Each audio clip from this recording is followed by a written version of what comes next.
right. Thank you for joining me in this episode of The Gospel Truth. I'm your host, Marlon Wilson. Sorry for the technical difficulties, but it happens, and we keep it rolling, though, even through the technical difficulties. And we have another great show for you today. I have another debate. I have Mr. Trey Jadlow and David Warnock with me, and they're going to be jumping on here to give us a rundown and see what's going on with the atheistic worldview. You know, is atheism a virtuous worldview? I kind of threw Dave off with my little term about a week ago. I reminded them of the debate, and I threw him totally off because I gave a really a really ridiculous term, so it threw him off a little bit. But we are here, and we are gathered, and we done got past the technical difficulties, and we got this thing going, man. If you remember Trey Jadlow, he was one of the first ever debates on the show, man. It was him and Joshua. He jumped on here. They were debating apologetic methodology. It was an evidential versus presuppositional apologetics or classical apologetics, and that was a great debate. That was one of the highest rated shows on the Gospel Truth, believe it or not. That was a great debate. It was fun. Before I bring these guys in, let me go ahead and go over a couple of announcements. And obviously before that, I do want to thank you for joining me and weathering through the technical difficulties. And this show is supposed to be a 4th of July celebration, a 4th of July celebration, celebrating our country. Whether we're atheists, whether we're Christian, whether we're whatever we are, if we're Americans, we should be very, very happy that we're in this country. Because if we look at other countries throughout this world, it is tough to be there. It is really tough. And we should have pride in our country. We should love our country so much that we celebrate the independence of our country. And it's an exciting time, even through all the stuff that we have going on. We're able to come together and we're able to celebrate as a country, as a cohesive unit, to celebrate our great country that we have, that is the United States of America. So, with that said, let me go ahead and go over a couple of announcements so we can get into this debate. All right, coming up July 6th, I have Jack Shannon, and he's going to be debating Stephen Boyce. Does the Bible teach that remarriage is always sinful? Let's come up once again July 6th at 6 p.m. Pacific Standard Time. After that, I have PJ James versus Nick Sayers. Does the history show that the King James Version Bible is without error? That's coming up July 13th at 6 p.m. Pacific Standard Time. After that, I have Eric Hernandez versus Aaron Ra. Does the soul exist? It's coming up July 17th at July 17th at 6 p.m. Pacific Standard Time. And then after that, I have Titus versus Travis, pacifist versus lethal force. Pacifism or lethal force, which is biblically correct? That's coming up July 22nd at 6 p.m. Pacific Standard Time. So once again, thank you for joining me. That is the next 4 shows. I do want to encourage you to go ahead and like and follow The Gospel Truth. If you are on Facebook or YouTube, make sure you hit that notification bell. Remember, all this content is on podcast. So if you are one of the people that just like to listen on the go ahead and get to the podcast so that you can be in the loop there as well. Let me go ahead and bring these guys in so we can jump into this discussion. What's up, guys? How you doing? I'm doing fine, thanks. Hey, man. Good to be here. All right. Thank you, too, for joining me. Thank you once again for weathering through the technical difficulties. And I was just telling you guys that I had a winning streak going, right? I had a winning streak. Technology was behaving. And what happened? Man, my winning streak went down to 0 now. But it's all good. It's all good. Oh, well. Thank you guys for joining me. So I'm going to give you guys a chance to introduce yourself to the audience. Start with Trey, if you don't mind. Go ahead and give a quick introduction of yourself. Yeah, my name is Trey Jadlow. I am a born-again Christian. I've been a Christian about 34 years now. And I live in Kansas City, right in the heart of the United States. And I'm a dental lab technician. I have a particular interest in the concept of metaphysics and ultimate issues like origins and meaning and morality and destiny. And I just am kind of an autodidact. I kind of teach myself. I don't have a lot of formal education in these areas. I just like, if I find something interesting, I have a tendency just to latch onto it and learn about it. And I enjoy interacting with my atheist friends as well. I think that we live in an age where there's not a lot of interaction. There's a lot of heat, but not a lot of light. And so I'm hoping tonight that we can have a friendly exchange with my friend Dave, and we can talk about the issue of morality. And I'm just really glad to be here. So thank you, Marlon. All right. Thank you, Trey. Appreciate you. All right, Dave. I think my volume is low. Let me bring it. I'm like Really low. Let me bring myself up. All right, Dave. Let's go ahead and give a quick introduction to yourself, man. Yeah, I'm Dave Warnock, and I was a Christian. I was an evangelical, charismatic Christian for about 37 years, from the age of 18 till my mid-50s. And then I began to analyze the origins of my faith and the Bible, which I believed was inerrant and inspired and inerrant Word of God, and came to the conclusion about 10 years ago that I'd been believing something that wasn't true. I identify as an atheist now simply because that's just the simplest way to define. I mean, I'm an agnostic in a sense that that just simply means I don't know. And the reality is that we're all agnostics because we all don't really know. We have an idea of what things might be like, but we don't really know. So I use the term atheist because I believe it's just a simple response to the God question. Is there a God? Is there a deity? Is there something that is controlling the universe? And my response to that is I don't see enough evidence to support that idea, although I used to believe that. I don't anymore. And then so that's my ideology, if you will. I also would identify as a humanist in that I believe that humanity holds the key, and that is what we need is good human interaction. And about a year and a half ago, I was diagnosed with ALS, which is Lou Gehrig's disease, a terminal disease with no cure and no treatment. And in the past year, I developed an organization called Dying Out Loud, and it simply has to do with me talking on shows and in live venues about my views about life and death and what's important in life in view of this one life that we do have, which is very brief and very precious. And so that became what we started calling Dying Out Loud, and it's what I've been doing for the last over a year until the coronavirus kind of shut down all travel, and now here we are doing more of these, which is fine, but it's not the same as traveling out to a location and seeing people in person. But I'm glad to do whatever I can do. So that's me. Glad to be here. All right. Thank you, fellas, once again for joining me. And so we're going to jump right into this discussion. So it's going to start off with 10-minute opening statements. Then we're going to jump into a 60-minute discussion. Then it's going to transition to a 5-minute closing. And then we got Q&A from the audience. Once again, the topic is Atheism a Virtuous Worldview? So starting out with Dave, if you don't mind, you can go ahead and start with your 10-minute opening, man. Well, to answer that question, is atheism a virtuous worldview? The simple answer is no. It's not a worldview. We'll talk about morality, I'm sure, but to look at atheism as a worldview would be incorrect in that there's no defining doctrine or consensus way to believe or live or act. A lot of groups call themselves free thinkers because there's no one telling us how to think, what to think.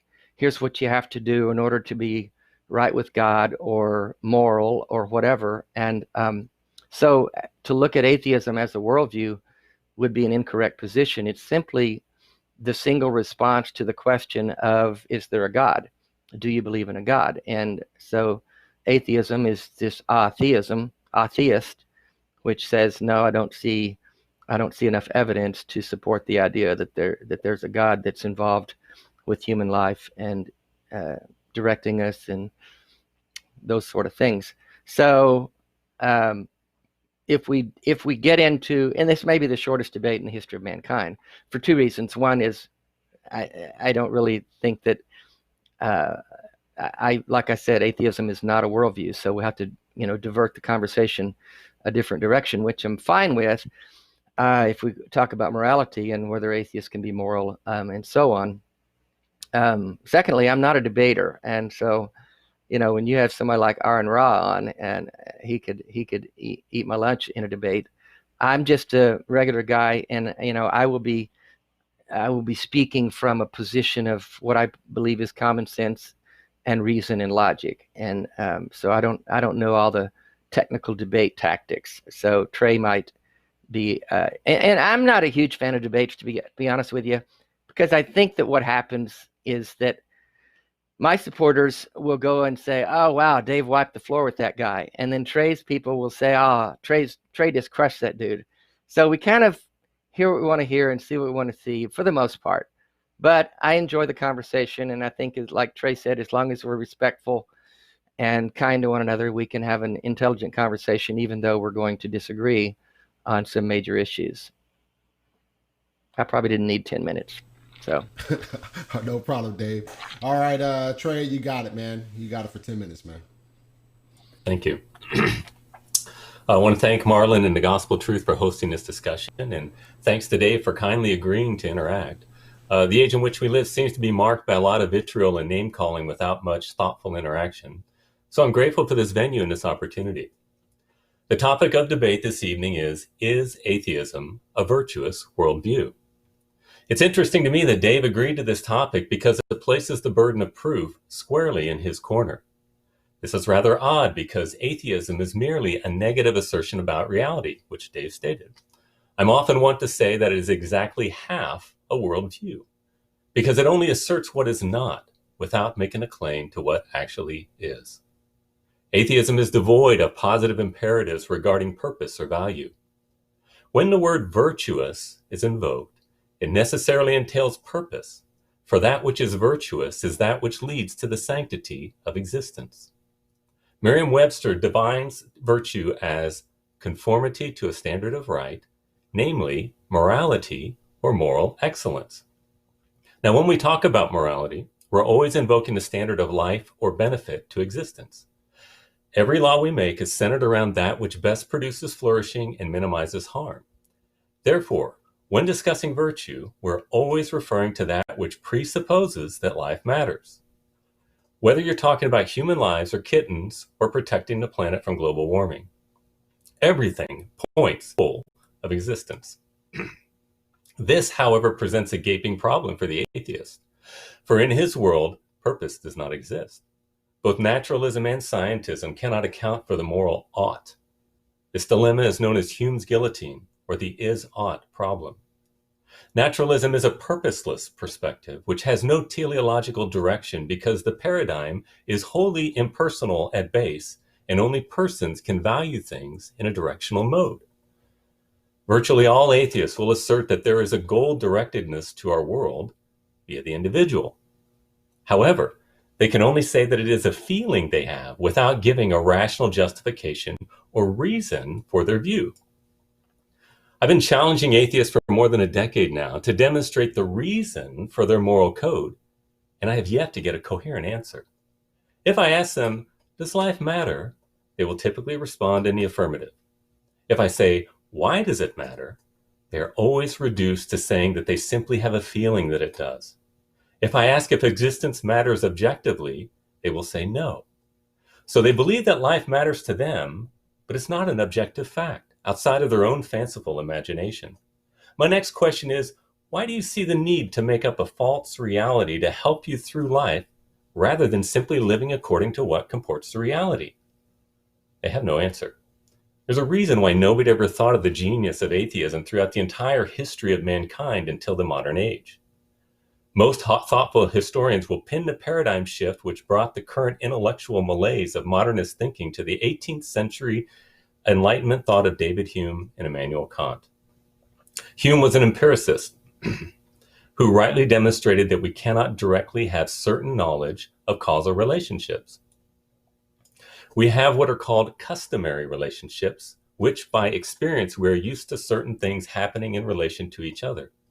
We know that in billiards that when the cue stick strikes the cue ball, which then strikes the object ball, that each of those successive actions cause the stationary object to move. But is that what is really happening? How do we know that the movement is not done by a demon? This is the occasion of movement to affect the other object. We don't know. We merely experience the relationships of contiguity, namely one event touching another. What he was challenging is our understanding of the principle of causality. Now, if causality is called into question, all of science and theology is undermined. This would usher in a veritable demise of civilized society. So Immanuel Kant, realizing the consequences of Hume's astute observations, was roused from what he called his dogmatic slumber, and he set to work to try and bring a new synthesis of inquiry which would rescue the world from Hume's speeding train of destruction. What he did was to take elements of both rationalism and empiricism and bring them into a new way of investigation. What he said was that he didn't know if we could have true knowledge outside of our own minds, but if we could, we would need to have sensory experience to do so. Now, everything that realm which gives us experience with our five senses is called the phenomenal realm, or the realm of the phenomena. He also said that there are some things that we cannot experience with our senses, but must also be true, and those he called the objects of the noumenal, or the spiritual realm. The objects of this realm were three. The first is the essence of things. He called it the Ding an sich, or the thing in itself. I have a table in front of me, which is made of wood. I can touch the table, I can knock on it, I can listen to the sound, but I cannot see the essence of the table or of the materials that it's made of. I can get a microscope and I can see it on a cellular level and even investigate the atomic makeup. But the stronger my tools become, the further I peel the onion without actually seeing the bottom. I cannot see the actual essence of the table. Secondly, we cannot directly experience our soul or our self with our senses. I can't go to the doctor and say, "Hey doc, how's my soul?" Instrumentation cannot perceive such a thing. And the last category for Kant's noumena was God. You cannot touch him or experience him like other phenomena, and therefore he, as well as the essences and the self, must be taken by faith. What Kant was doing with this distinction was to prohibit the field of metaphysics as a discipline of inquiry. Metaphysics is that field which examines the fundamental nature of reality. It not only concerns the what, but also the why of reality. Many scientists, as well as theologians, basically fell dead at Kant's feet and succumbed to the separation of metaphysics and physics. As far as I can tell, this is where the fact-value dichotomy, which is ubiquitous in modern society, came from.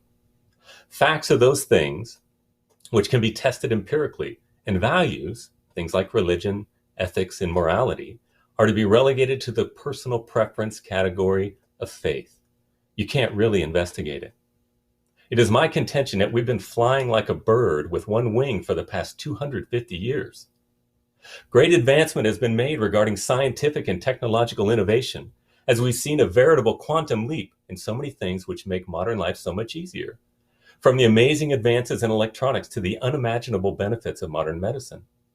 In that sense, we have progressed to the point that some of the very poorest people in our culture have better lives than even kings had 300 years ago. However, having a mere ease of physical existence does not necessarily bring happiness. With the advent of early modern physics in the late 17th century, there was a shift from the old model of Aristotelian physics, which was bad, to Isaac Newton's paradigm, which focused on the study of the relationship of objects from a purely physical perspective. Instead of correcting Aristotle's physics, the new way of thinking threw out Aristotle altogether, basically abandoning his metaphysics and ignoring the formal and final causes of his fourfold paradigm of causality. Now, what this means is that from the early stages of the scientific revolution, we have been prevented from considering the whole category of purpose in the endeavor of human inquiry.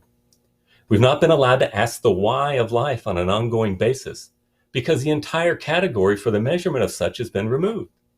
Since we no longer need to ask these questions, this opened the door for the atheist perspective to seem appealing, something that heretofore could not have even been considered a serious option. This pervasiveness of scientism and naturalism has given rise to a general denial of purpose-driven thinking, which has led to a general absence of virtue in our culture, which has yielded a general sense of despair. Cultures tend to move in cycles, beginning with slavery or adversity, then moving to spiritual enlightenment, which gives rise to prosperity. Then they move to complacency, then to apathy, and then to slavery again. Spiritual enlightenment is always the key to prosperity because it is religion which gives us the purpose or the why to life. Atheism has no why to inform existence, and therefore to link it to the concept of virtue is a complete non sequitur. It's like asking, why do rocks think about cuddling kittens? It is simply ill-equipped to inform our direction or mode of being in any sense. To say that my neighbor exists and to say that my neighbor ought to exist and I love him are two completely different propositions. And atheism can give neither justification nor a rationally coherent imperative to the latter. I've often said that any worldview that cannot be rationally justified is a worldview in crisis and is doomed to failure. Atheism is utterly irrational, and it is as intellectually exciting as eating stale sawdust on a Monday morning, even though some devour it with earnest alacrity. Thank you. All right. Thank you, Trey. Appreciate you. All right. So we're going to go ahead and get to the 60-minute discussion. Once again, 60-minute discussion between you two. I would not jump in and interrupt unless I hear ad hominem thrown. I don't expect that from you two. You guys seem pretty cool. Trey, you all right. You all right, guy, Trey. Nah, good discussion. It's going to be a good discussion. So 60-minute discussion. I won't jump in unless I hear ad hominem. So with that said, you two have the floor, and we'll have some good questions after this. So go for it, you guys. Start the question. Go ahead. What? Okay. I'd like to know what is justify the moral imperative to sanctify existence in your moral code. What reason do you have for saying that we should value existence? That we should value life? Yeah. Individual life? That we should seek the promotion of flourishing and Sam Harris's thing and diminish suffering.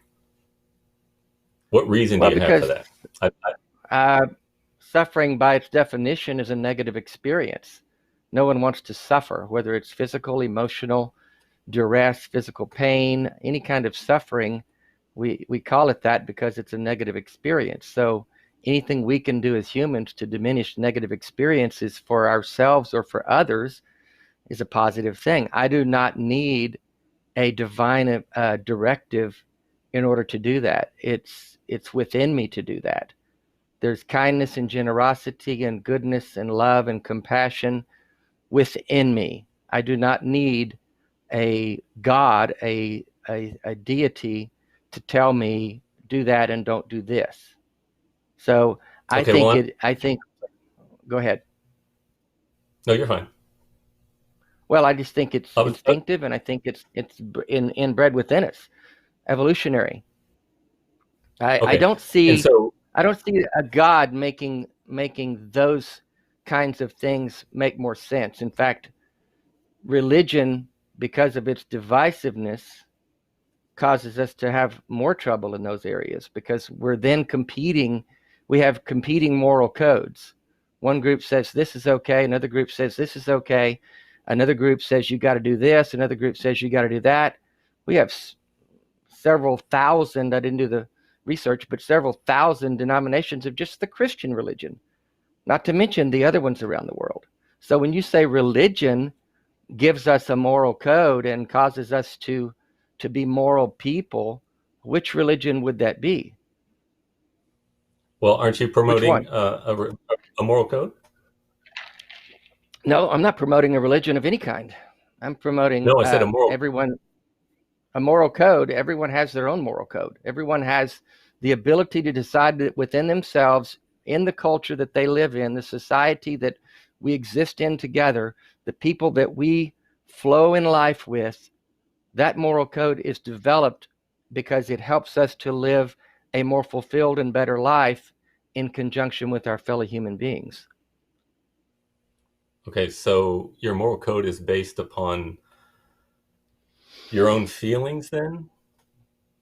It's based upon what's good for society at large. What's your moral code based on? Well, my moral code is based on the sanctity of existence, that existence matters. But where do you get that? Because God has created everything and he has imbued us with that desire. Which God? The God of Christianity is the one I'm standing up for.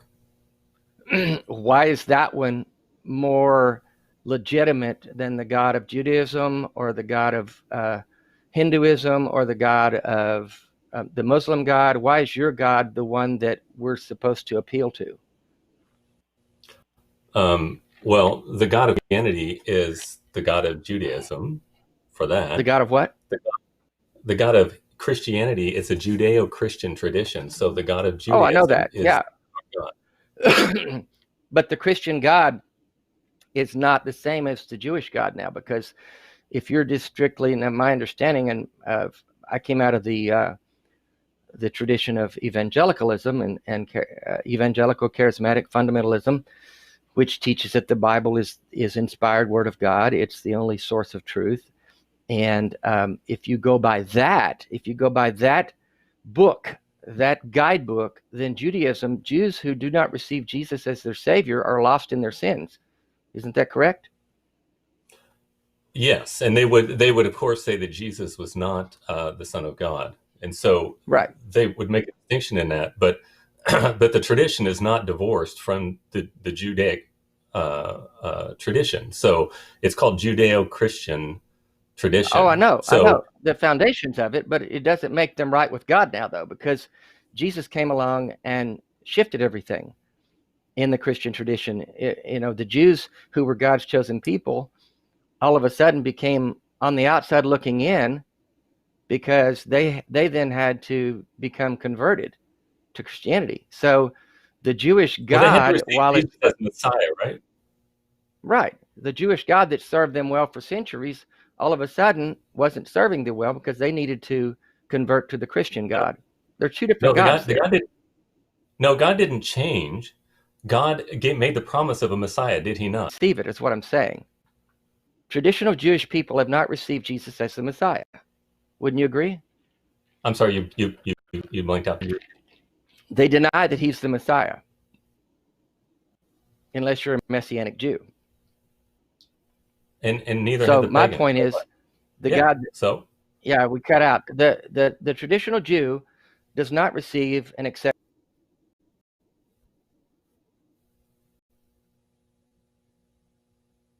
oh, shit.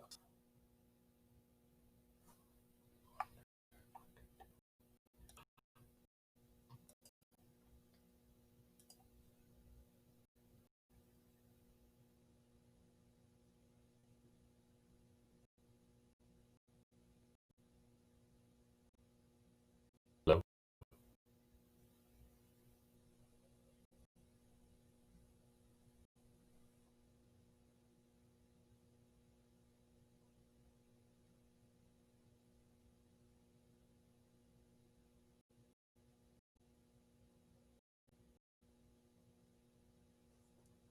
Hello? Yeah, Trey, can you hear me? Dave. Yeah, I can. Yeah, it looked like I lost Dave. What I'm concerned Um, about, because he's not moving. yeah, let me see if I can get Dave back. Like we lost him again. Okay. Oh man.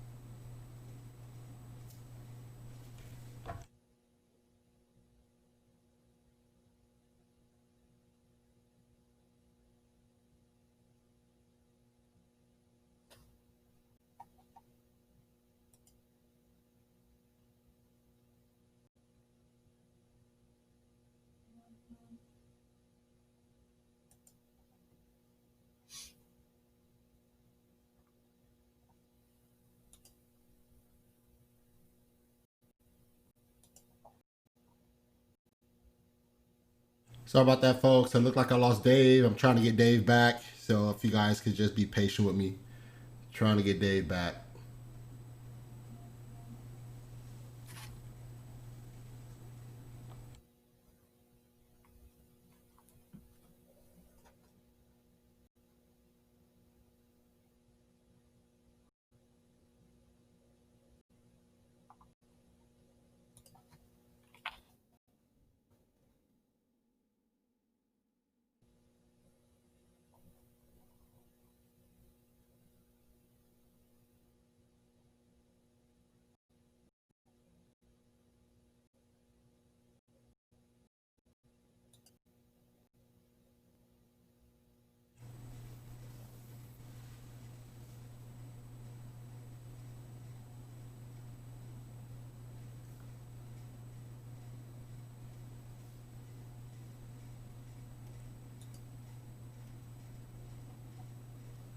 I'm back.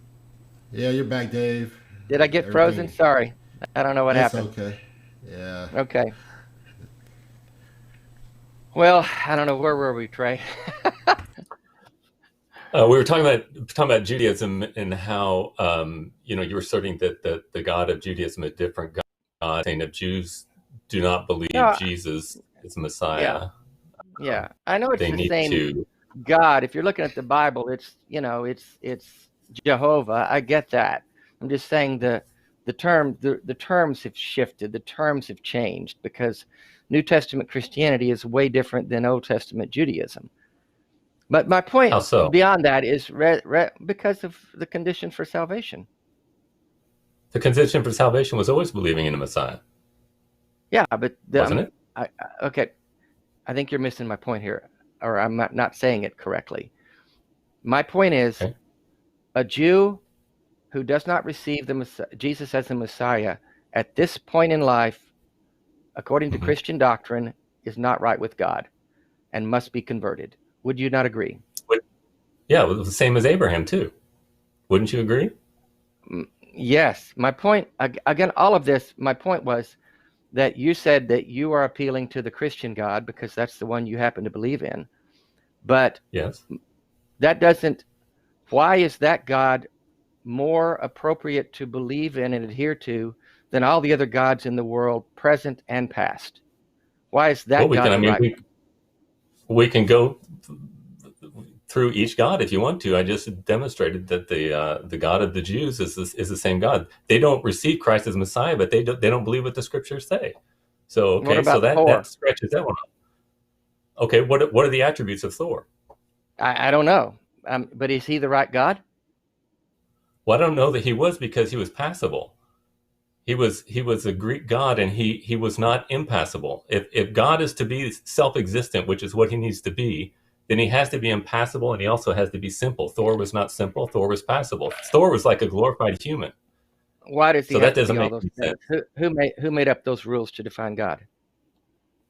It's just the logical consequence. You cannot have something that's made of. Well, if we're going to go on logic, then we're going to remove religion from the face of things altogether, because all the That was religions exactly can't be right. All the religions can't be what. No, right. no. If each one, of course, that's what we're debating right now, and you're agreeing with me. You're saying I'm that saying Hindu. You're saying, why can't they all be right? And now you're saying, why can't that none of them can be no. right? Which is it? I'm saying they can't be right because they're all saying different things. And my point is Right. they So can't all be right, logically, but they can all be wrong. I'm yes, they saying we can, don't need or one. religion. Yeah, and it Well, then happens to one be the one one you could be believe right, in. right? It happens to be the one you Yes, believe in. How convenient. because I do In so the country for a reason. because you were born in this country, and if you'd been born in Japan or India or Pakistan, odds are you would believe in a different God. You're you're saying that because people are not geographically homogenous in their belief, therefore God does not exist. That's a Richard Dawkins argument. It's not very compelling, my friend. I don't know. Richard's a pretty smart dude, but I didn't know that was a Richard I don't think Dawkins so. Not when argument. it comes to religion. Well, maybe not. Okay. But my Okay. point is, if you look around the world, people tend to believe in the faith into which they were born.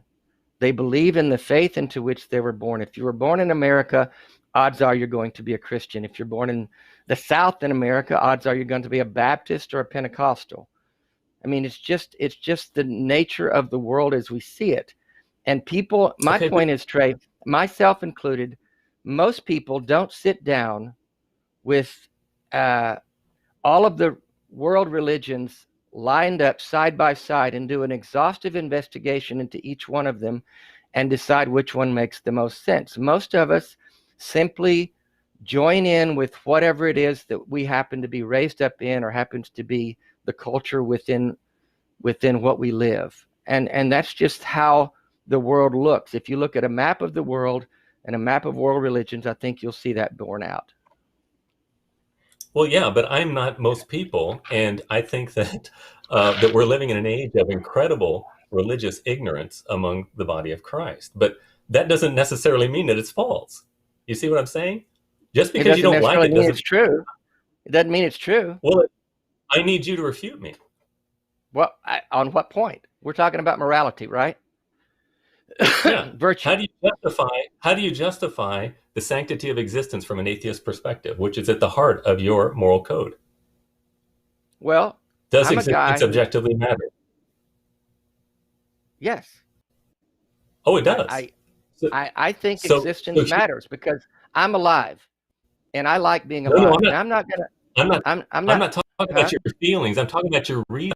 Objectively speaking, does the universe matter? Does what matter? The universe of which you are I don't part know. of. Does it matter? It matters because it exists, Trey. Why do I need a reason to be alive? Why do I need an objective reason to be alive? I am alive. You should live life. You should live. I'm sorry, go ahead. I happened to be born. I didn't choose to be born.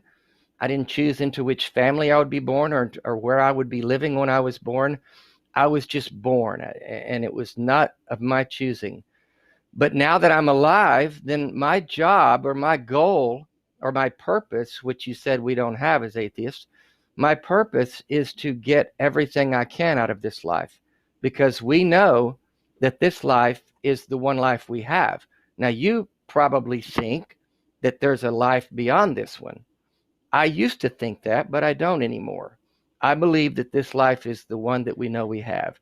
And therefore, my purpose, my meaning, if you will, my goal, my reason for living is to extract the most life I can out of that while I'm still alive. And me being someone with a terminal disease, given 3 to 5 years to live, that becomes incredibly more important and precious to me than it did even 2 years ago. Sure. Yeah. And I'm sorry for your sickness. All right. So let's try this. You would agree then that you are determined to value existence. You spoke earlier about how that's just something that's within us. It's something that's programmed within us. Would that be correct to say? Yeah, I don't know. I don't know that I'm determined to value it. I just do. I value it. I get up every morning and I'm alive, and I think, okay, I'm happy to be alive. It's better than the alternative. Okay, and if somebody doesn't value life, would you say that they are diseased? Diseased? Diseased? That they're broken, yes. Like axe murderers. Is there something wrong with axe murderers? Oh, no, I know. Yeah, that's psychological issues there. I mean, obviously they're disturbed, but I wouldn't say that everyone who doesn't value life. I know there are a lot of people who struggle with the value of life, who maybe deal with depression or the loss of a child or any number of things that might cause one to look at life and go, wow, I don't even know what this is all about. What's the point? And I've had people ask me that since I've been doing Dying Out Loud. I talk a lot about dying as an atheist. And I've had people come up to me at meetings and ask me, what's the point of all this? We're just going to live a few years and then we're going to die. What's the point? Mm-hmm. And the point to me is, no, it's not a hard question. It's a very easy question. If we strip away all the religious jargon and try to figure out where God is in this, because trying to figure out where God is in something just makes everything more complicated. Right now, it's just the beauty of life is so, there's so much beauty in life. There's so much value to it. There's so much joy and love to be extracted from it every single day. I don't need an external purpose given to me. I don't need to read The Purpose-Driven Life, although, sold a lot of books. There's purpose in what I do every day when I get up, because I connect with people and I enjoy people's kindness and generosity and love. And that's enough. That is just enough, in my view. Oh, okay. Dave, I'm trying to ask you a philosophical question, and apparently you're not understanding it. I am saying that you have been determined to value existence, but you want to say it is something that evolution has imparted to you. Is that what you would say? I would say I don't understand it. I don't know enough about evolution to say that categorically. I just think it's there. I don't think it's put there by a God. Okay, so you just don't like to ask questions about it. As long as you can say there's no God, you don't really care about anything. You're not interested in facts or scientific endeavor Well, that was or philosophy. that was a bit condescending, I would say, Trey, Well, I'm that trying I'm to not ask interested because in facts. Are you getting facts from the Bible? um, well, yes, but that's not what I'm speaking. Not speaking from the Bible right now. Well, what are you speaking from? I mean, where are you getting your facts? Since you're interested That in law, facts and I'm not. that law that is written on your heart, it is toward the sanctity of existence. How did it get there? Evolution is impersonal. People or persons value things. Now, you cannot have impersonality imbibing you with personal characteristics, because it's like saying rocks create philosophical society. They don't. I, I, So you can't. I don't think you get to score that point by saying it's there because God put it there, when you don't know that any more than I do, Trey. Well, I do know that unintentionality cannot intend intention being. It's called the principle of proportionate causality. Okay, Are you so you familiar with study that? this stuff. No, I don't study this stuff. This, by the way, let me just say something here before we go any further. This is not a hobby for me, debating. This is not sport. I'm not saying it is for you, but this is not something that I look for. I look for debates. Like I said earlier, I think by and large, they're fairly worthless in that everybody's coming to the debate with their team, and they're already got it made up, and they're going to figure out who won and who lost. I'm not interested in that. I talk about these things, religion, evangelical religion, because I was in it for years, and I've seen firsthand the damage it does. I've seen the trauma it inflicts on people. I've seen, I know countless people, hundreds, thousands of people who have been damaged and traumatized by evangelical religion, dating back to their birth and childhood, and just the absolute horrendous doctrines and theology that is contained therein. So I deal with this because it's an important thing to me in terms of my ability to help people navigate life. This is not a game for me. I'm not interested in winning or losing a debate. I'm only talking about these things because I know that it affects people in real life, in real ways. So I don't know all the terminology. I'm not going to pretend to. I'm not going to pretend to delve into something that I'm not knowledgeable of. But I will say that if we're looking at the title of our debate topic, I will say categorically that I believe I'm a more moral person as an atheist than I was as a Christian. Let's just put that out there. Okay. Well, I think that's rather interesting, because I watched some of your videos several months ago when we first got the notice for this, and you seem to have a potty mouth. You like the F-bomb a lot. Would that be a fair characteristic? I do. I love the F-bomb. Okay. Is that immoral in your view? Well, the Bible says let no one... Go ahead. Yeah, the Bible tells us we're to have speech that's edifying and kind, and let no unwholesome word proceed from your mouth. So I think why would I care what the Bible says, Trey? Well, how are you measuring them saying you're better than Christians? It's a book written by men, and me using an F-bomb word is no better or worse or more moral or less moral than someone saying, "Oh heck," or "Darn it, that hurt me." Okay, how are you measuring it then? No, I'm just by my own standard. I don't think it's any worse. Oh, your own standard. Yeah, you tell me an objective standard that says I shouldn't say the F word, besides the Bible. Well, I think that we need to love one another, and it's a vulgar word. No, it's not. It depends on how it's used. It depends on how it's used. If I say, "Oh man, I had an amazing effing day," that's not hurting anyone. Not saying it? Why are you not saying it now? I can. I mean, I had an amazing fucking day. There. Okay. All right. And did that hurt someone? He can't drop the F-bomb, man. Come on, fellas. Trey baited me, man. He baited me. I don't know Well, what why your are you show sorry rules about are. it, Dave? What?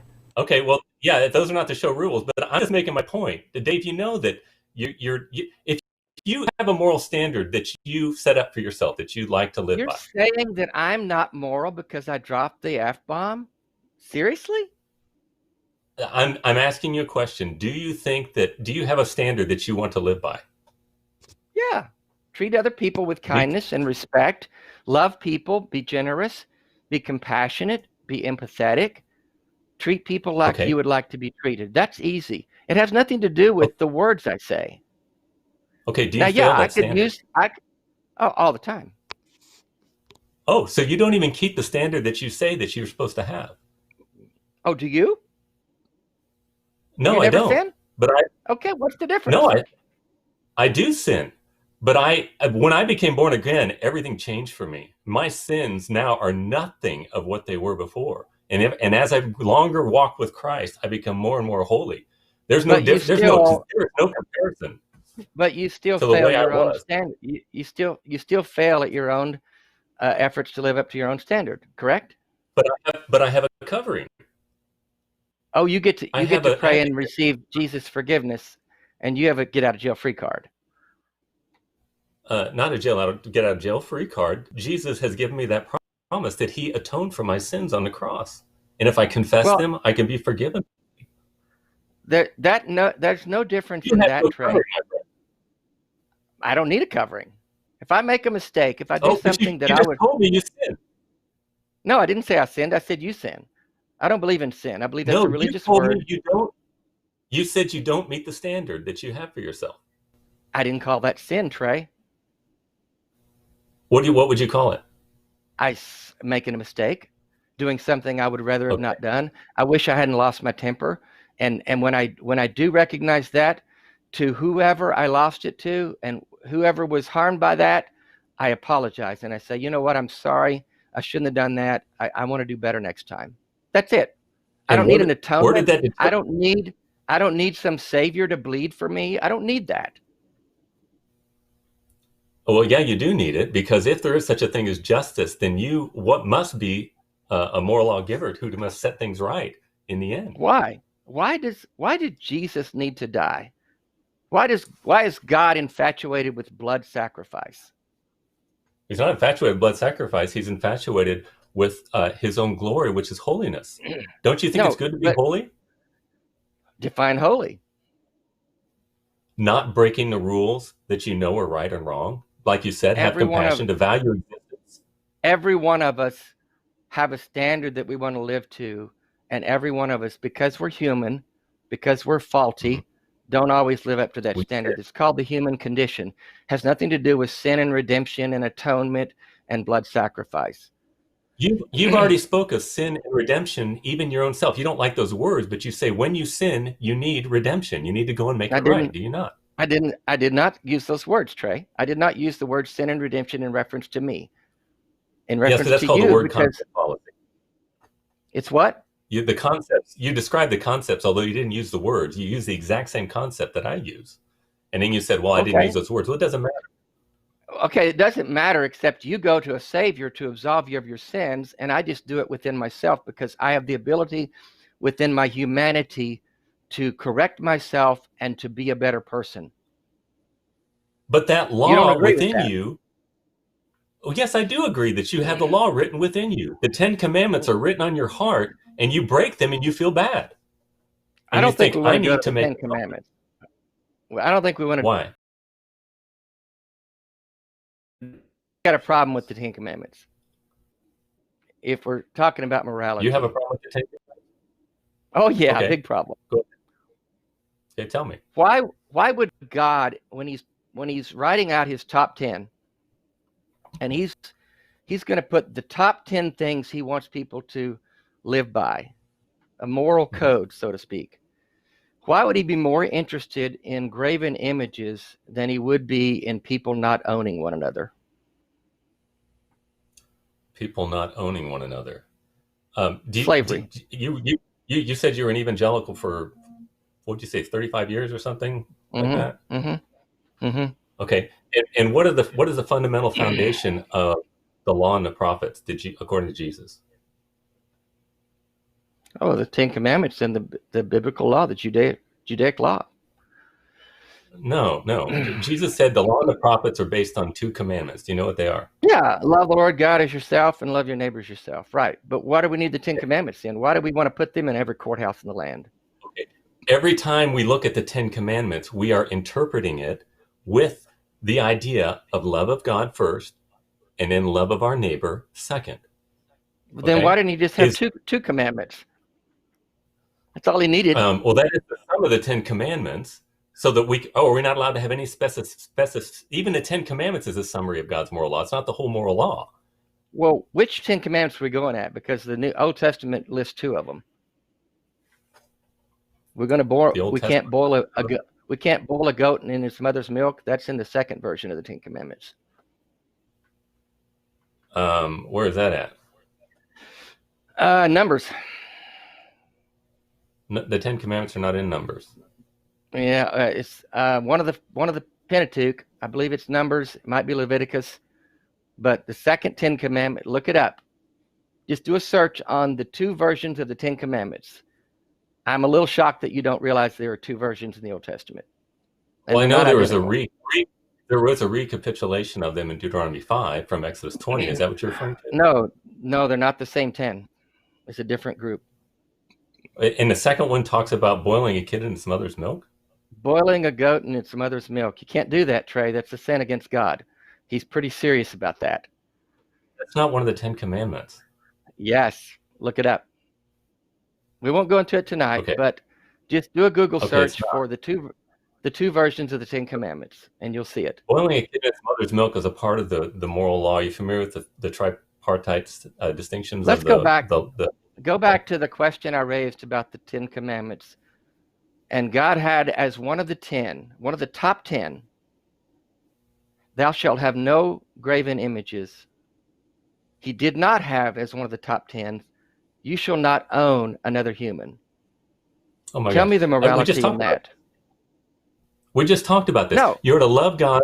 Is it possible to own another person as an act of charity? Would you want to be owned, Trey, if someone really, really loved you? Yes. Would you want to be told where you can go and what you can do and what you can't do, and maybe have your child taken away from you because they need it some other household? That's an act of charity. Of what? Dave, are you familiar with the story of Joseph? Oh my God, of course so. Okay. So Joseph, when the famine came, the people bought the grain from him, and then they ran out of money, and then they gave them their cattle, and they ran out of that, and then they gave them their land, and they ran out of that. And Joseph said, okay, sell yourselves to me. He made slaves of them. Do you know what the people said when they sold him as slaves? When they gave themselves into slavery to him? No, I don't They recall. said, you have saved our life. They were eternally grateful that he was buying them. Do you know what buying them consisted of? They had to give 20% of all of their crops to him. They said they cried out in thanks to him because he saved their lives by buying them into slavery. They didn't have Social Security back in the Old Testament. You're saying all slavery is an act of love and charity and mercy. No, I'm saying if it is possible to care for your neighbor. First of all, let's assume that the story of Joseph actually happened and the Exodus actually happened, which historical evidence, is pretty sketchy on. But let's just say that one example happened. That is not a justification for the idea of human beings owning one another. And God mandated that. God mandated that. Do you know where the abolition movement came from, Dave? Why don't you tell me? You ever heard of William Wilberforce? Mm-hmm. Are you going to really sit here and justify slavery? William Wilberforce was the father of the abolitionist movement. He's the guy who was responsible for abolishing slavery. And he was a Christian. working from Christian principles. Love your neighbor as yourself. KKK was populated by Christians. What does that mean? No, they weren't. It's populated by people that call themselves Christians. Oh, so you get to decide who's a Christian and who isn't. Well, I think the Bible kind of gives us some clear. Didn't Jesus said you'll know them by their fruits? So how do we know if someone claims to be a Christian? We get to decide that whether they're a true Christian or not. Trademark.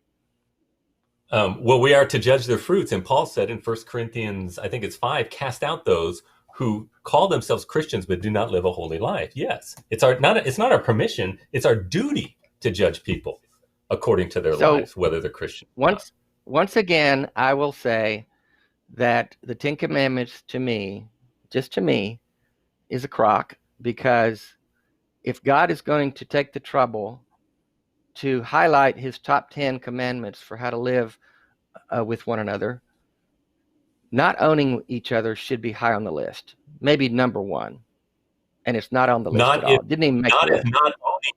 Not if not owning means that your neighbor starves to death. The indentured servitude allows you to be able to live life. I don't think those are the only two options. But moving on from there, I don't think the Bible makes a very good case for objective morality, as Christians seem to claim it does. Okay, but you've got the whole genocide thing, which I know all the justifications for it. I've heard them all. So, it's not like new information. It's just it doesn't sit with me. It doesn't make sense to me. Why is genocide so offensive to you? What reason do you have as an atheist? The reason is because when you come in and take someone's land and take someone's property and destroy them as a people, that's not okay. So men have intrinsic human rights.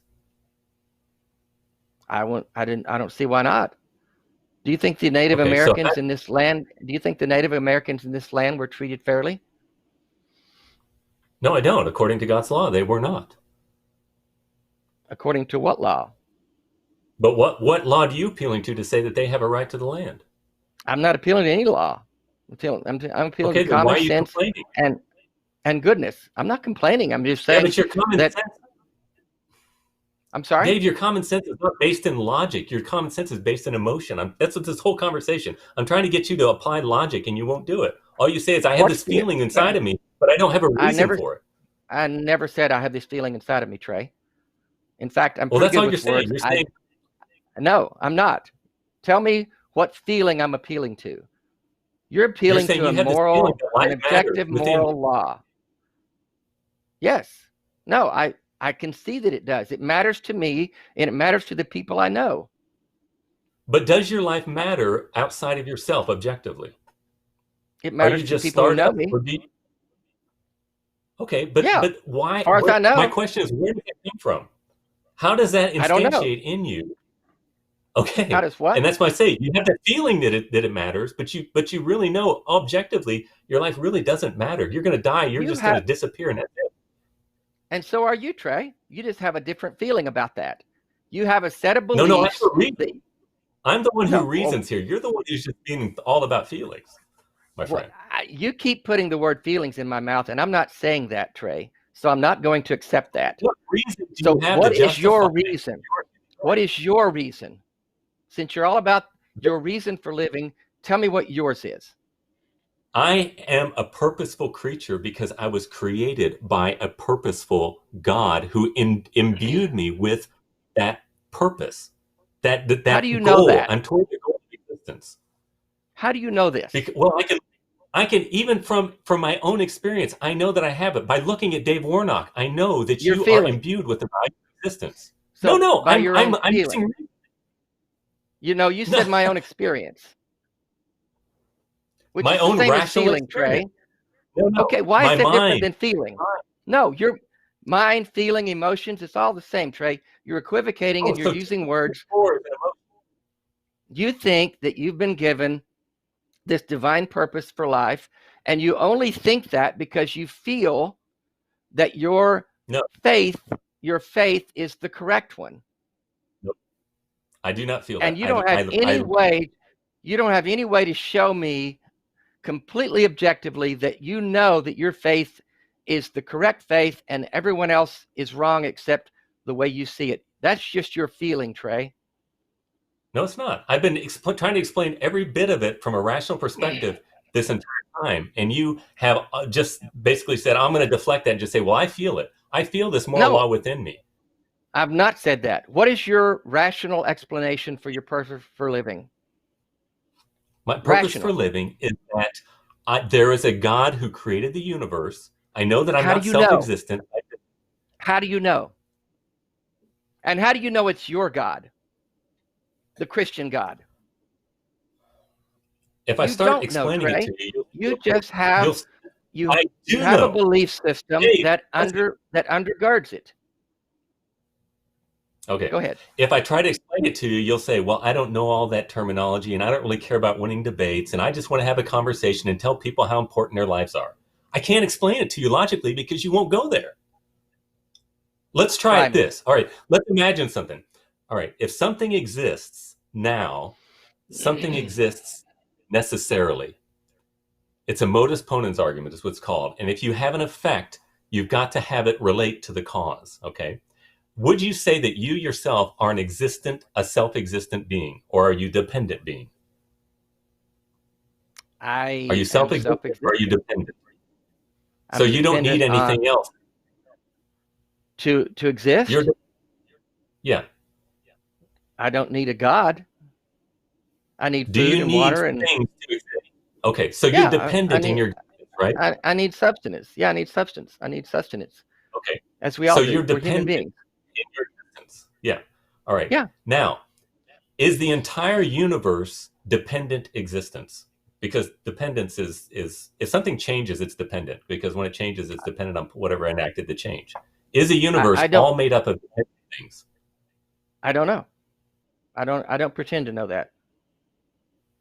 Well, logically speaking, would you say there needs to be something self-existent that gives being to dependent existence? Logically speaking. I don't know that we can jump to that conclusion, Trey. I don't know. No, I know where you're going with this. I know where you're going, that there has to be a non-existent entity that started everything. And I'm not going to get at self-existent. I'm not going to get into the intelligent design and all the creator and the watchmaker and all the stuff that whatever it is. You said that you wanted logic. I'm trying to give it to you and you're running away again. Okay. I don't want to talk. Keep me there. Go. Give me the logic. Okay. Because I think your logic is based upon your belief system.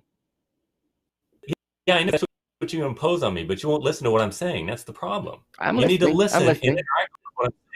Okay, if all the nature that we see around us is changing, it cannot exist independently because it is dependent by definition. You can't have dependent existence existing independently.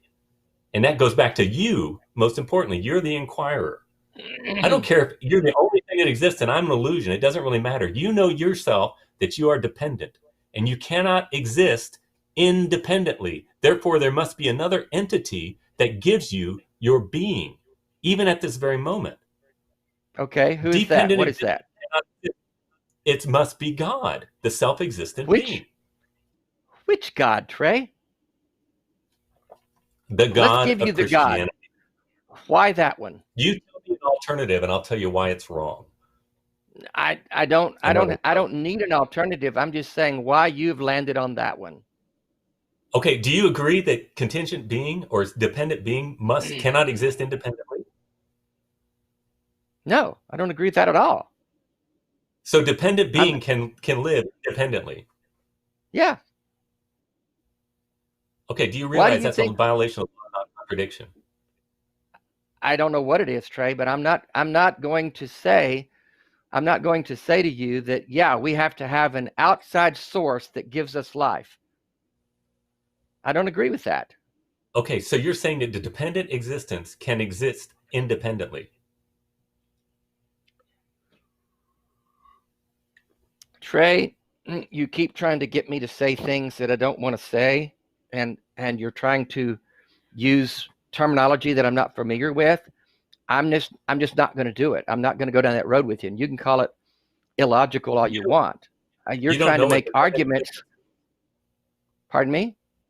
You don't know what dependent existence means? You're dependent on something. It's pretty clear. Okay. Can dependent existence exist independently? I'm dependent on air and water and food. Those things exist. Why do I need to make it more than that? Because if the entire universe is dependent in its existence, you have an effect without a cause. You have something creating itself before it exists. You cannot the universe, have it. It's irrational. The universe does exist, Trey. The air, the water, the food sources are there. Why do I need more than that? Take me there, because you've not established that. You want to be thoughtful the way you live your life, rather than just believe blind faith attributes that don't make any sense, or assertions. Christianity is the definition of blind faith. Well, yeah, you're really proving that now. You're really showing us that you got the superior perspective. I mean, no, I'm not trying to have a superior perspective. I just don't. I don't think. Well, I hope that you are, because you think that what you're saying is true. I think. Is your perspective true? Yes, I think it is. I think that a perspective without Christianity. Trying to push for that. No, I'm just saying I'm not trying to prove it. I'm just saying that I don't find the. I don't. No, I don't want to fight that fight. I just want to. My point is, want to be logical. I don't say that. I didn't say that. Don't put that word in my mouth. You said you didn't want to prove it. Okay, Trey. You don't want to be. You don't want to prove it. If you will listen, I will say what I'm trying to say. I do not find the claims of Christianity compelling. I do not find them to be truthful and valid, and therefore I reject them. I speak up against those kinds of theological points and those claims that do damage to people. I'm not trying to prove the origins of the universe or anything else that's out beyond my scope of understanding. Okay, but I'm trying to explain it to you, and you don't want to hear. What are you trying to explain? I'm trying to explain to you that there must be a God, logically speaking, if you're a thoughtful person. I don't agree with that. You can try to explain it all day long, Trey. I'm not going to give you that. I'm sorry. I know, because you don't like it. It's not doesn't appeal to you. No, it doesn't make sense. It's not because I don't like it. It's because it doesn't make sense to me. I don't see evidence. What's the evidence of a God out there? Your dependent existence. No. You cannot exist independently, my friend. So that makes you understand that. Then therefore we go from that jumping to the Christian God. Well, no, I'm not arguing for the Christian God. I'm just arguing for a creator, a self-existent creator. You cannot have your dependent existence making itself before it exists. It's an analytical argument. It's not a proof. It's a proof. Let's say there was a creator that started all this. Now what? Where is he? What's he doing? What's he doing for the good of mankind? What's he doing if we're talking about morality, what's he doing for the good of mankind? How is he interjecting himself into this world? By giving you that last breath. Is that a good thing? What if I don't believe that he gave me that? What if I'm just here? What is he doing in the world today to help people live a better life? Well, you're irrational and foolish. Wow. Okay. Do you? Irrational and foolish. Is it a good thing that you have that? Hey, you guys, let's make sure we're staying to the conversation. Let's make sure we're good. Yeah. I've been called irrational and foolish. Let's chill with the name calling. Let's keep it good. All right. I'm not meaning to call names, but it's like. Well, you did. You called me irrational and foolish. I'm not saying you're irrational and foolish. If you will not concede to what is obviously true and say, I don't want to know the facts, then it's like I can't help you. All I can do is try to see that it's obviously true. Appreciate you trying to help this stupid man, but I don't concede that. And you can keep saying it, but I'm not going to concede it. I don't concede it. I said I'm not going to concede that point, Trey. And you can keep saying it all you want, but I'm not going to Which concede that we have to acknowledge that there was a designer that started this thing. No, I didn't say a designer. I said a self-existent being that gives you. Let me ask you this: is it a good thing that you took that last breath? In your mind, is it good that you're alive? Yeah, considering the alternative. Okay, shouldn't you be grateful to that which gives you that ability? Whatever that is, yes. Okay, so you should be thankful to that which gives you the being that you have, right? I'm thankful for life, yes. Okay, good. And if it is that self-existent being that gives you your being, should you be thankful to him? Sure. I'm not saying that. if that's the case. Let's praise God. Now, what's he doing now? Uh-oh.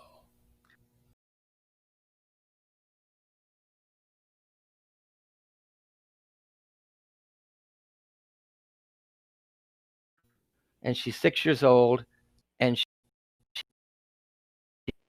killed. What's God doing for this God of love?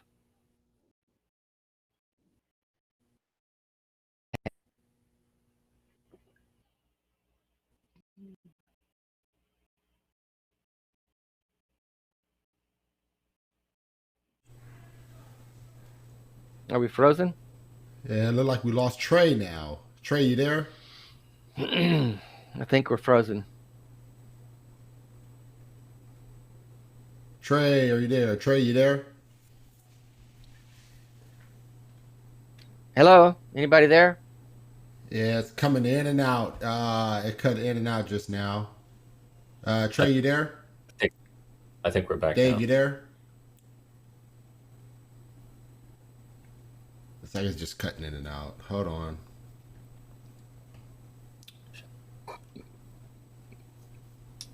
Are you guys are there? We've gone about an hour, haven't we? Yes, it's almost there. It's I think you guys got about 10 more minutes there. 10 more minutes left. And it's sort of like that. It's just breaking up some.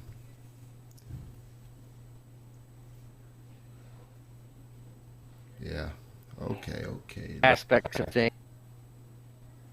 I don't know what's going on with this thing. Except it's going in and out. Yeah, it is. Sheesh. All right.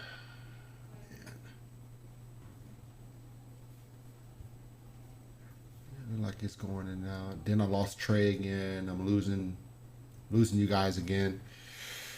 Oh man.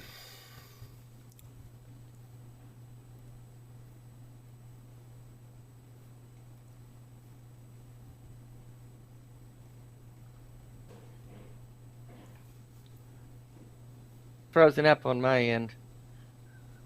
Yeah, it's just like it's coming in, going out, coming in, going out. Hold on one second. Let me see what's going on with this thing. Figure this.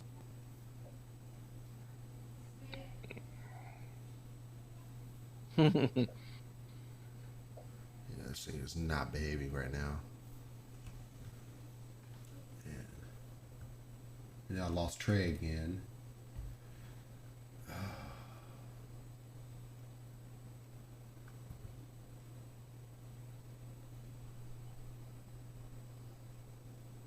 Sorry, man. Yeah, this thing is really acting up.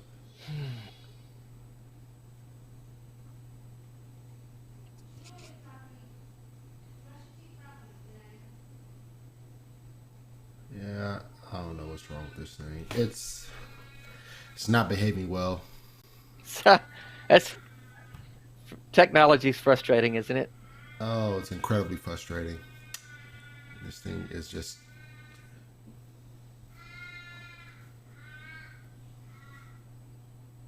I wonder if the more people that are online now because of locked in, I wonder if that's closing down all the bandwidth everywhere. Slowing everything down.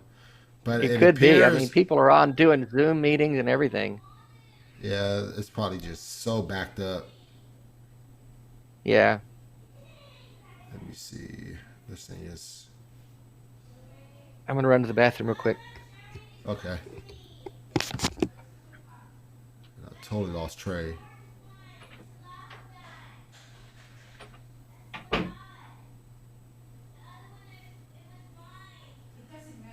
Sorry, guys. We're currently I lost Trey this time, so we're gonna try to get Trey back, and then we'll just go right into Q&A.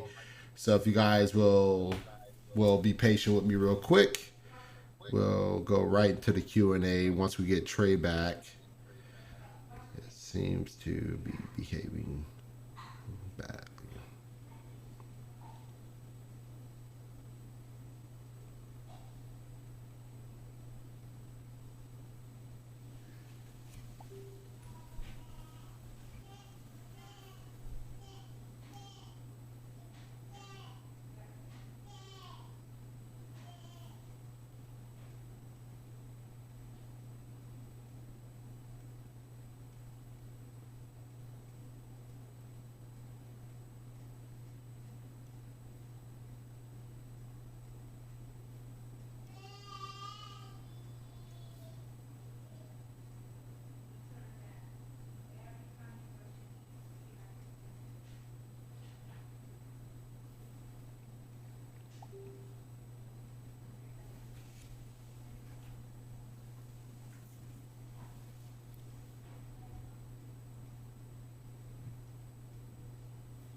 Are we working now? Yeah, it looked like it's back up now. Did Dave leave? Now he went to go use the bathroom real quick. Oh. Let's see. Yeah, I don't know what is going on with the streaming. It seems like this stuff is like bogging up real bad. Did you get everything going? Yeah, it looked like we're all back now. So, yeah, it looked like we're all back now, and so we'll just go ahead and go to the Q&A. That's fine. We'll get these questions in, and then we'll close it all out.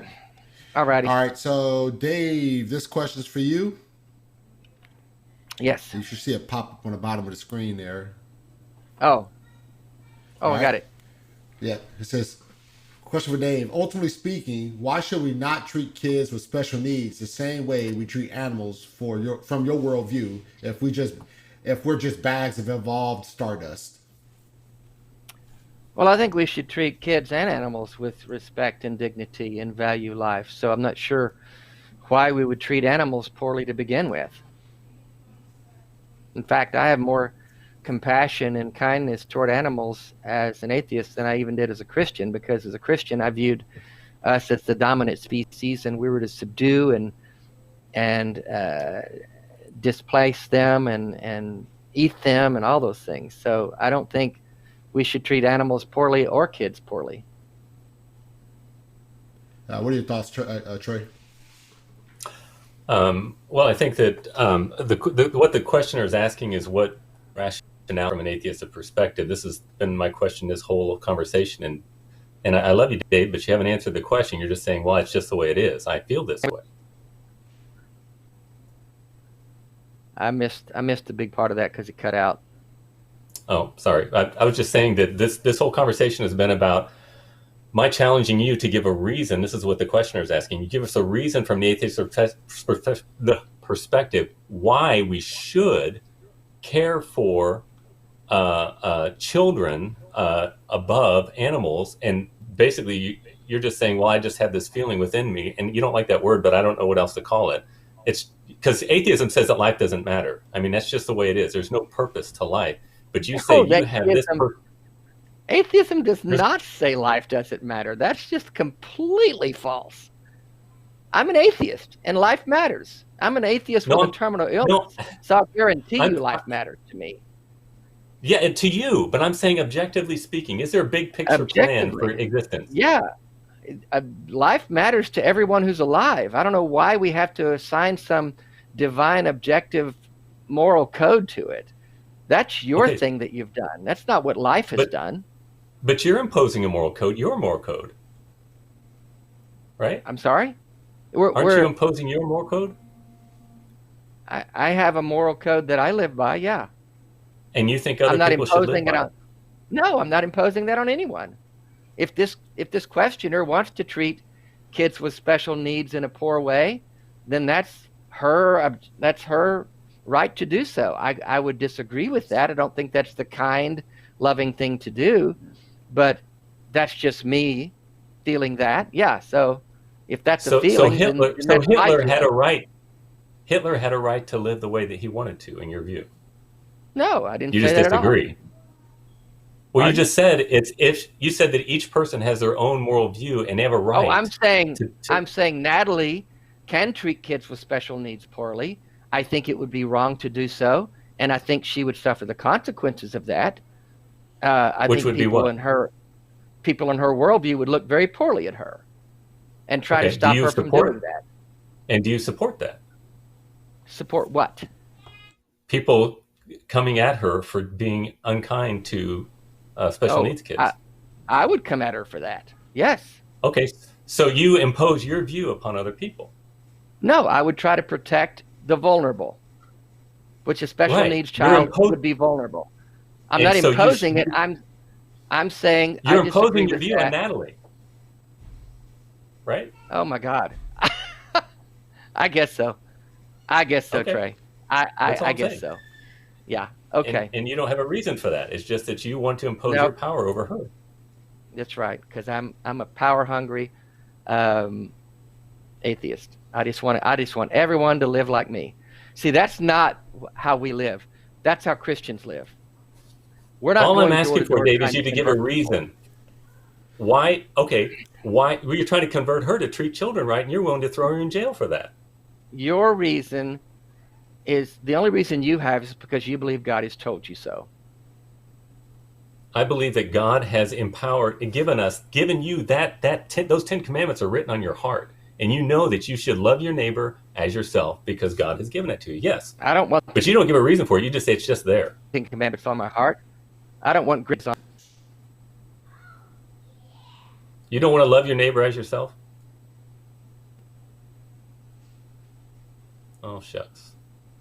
Yeah. Like he's It's instinct. Think it's instinctive, and I think evolutionarily and societally we've evolved to that point where we know intrinsically that treating special needs kids poorly is wrong, and we don't need a God to tell us that. I'm Right. sorry, we just don't.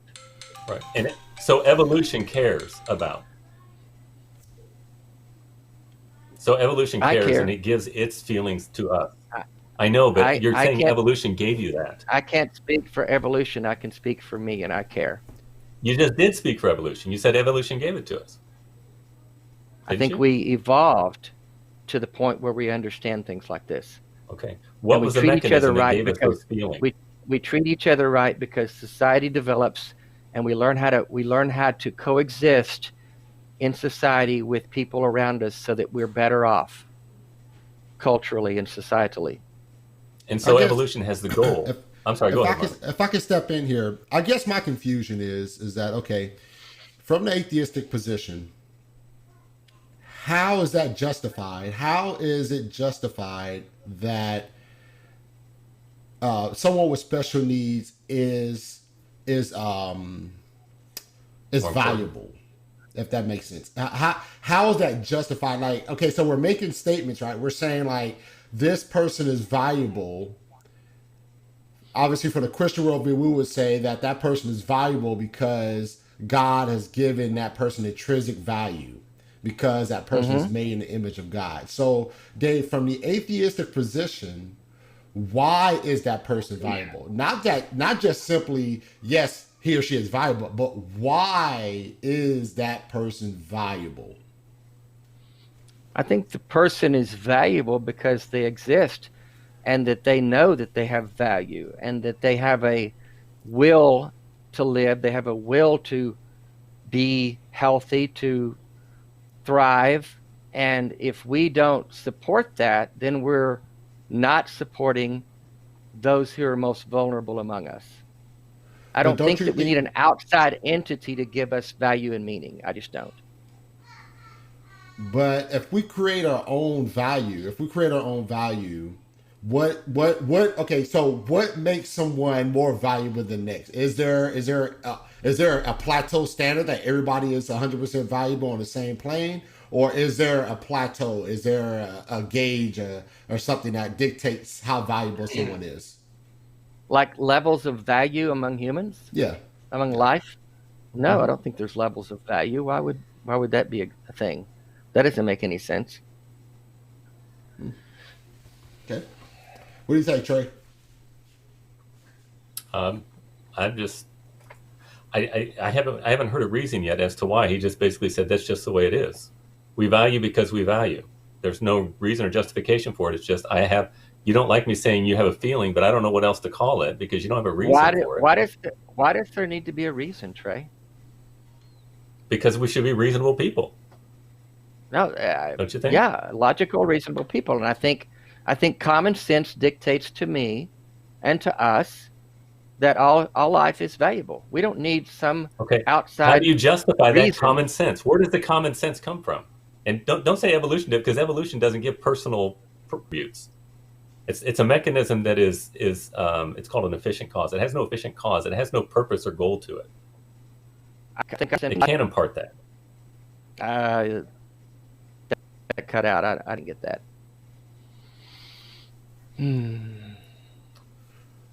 All right, so I'll transition to the next question. We got another question here. And so Trey, Okay.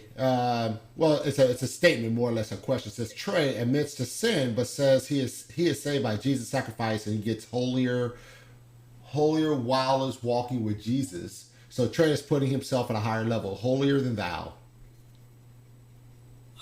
Well, no, I don't mean to say that I am better than anyone else because everything that I have is a gift of God. And even the righteousness that I have is because of the salvation that God has freely given me.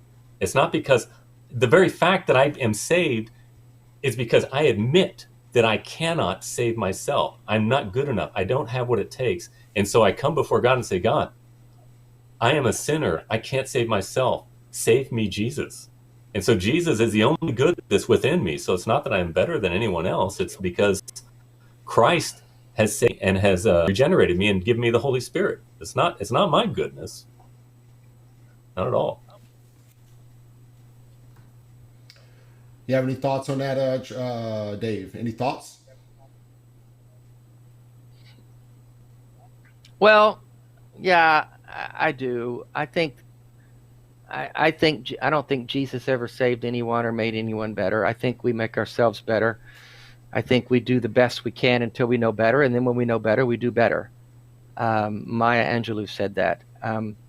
And if Jesus made people better, if the Holy Spirit made people better, then there wouldn't be all the scandalous, sinful behavior that comes out of churches of all stripes with abuse and lying and stealing and adultery and all of the stuff that is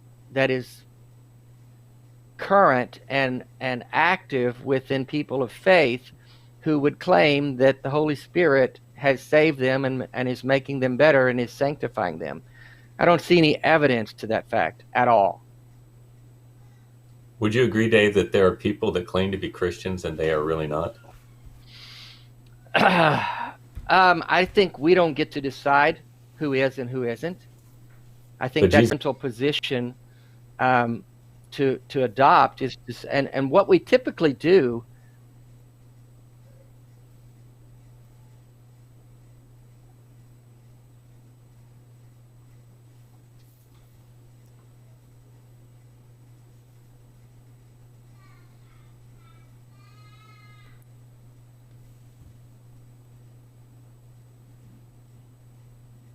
I think we had a cutout. Are we still on?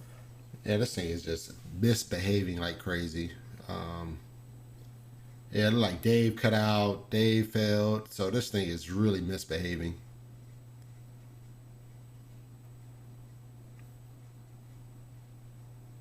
Oh, my goodness.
Sorry, folks. I think I'm gonna go ahead and end it. And this technical difficulties are really causing a big issue. So let me fix these issues. But I'm gonna go ahead and close it out for tonight. I thank you for streaming with me, and I'll be back.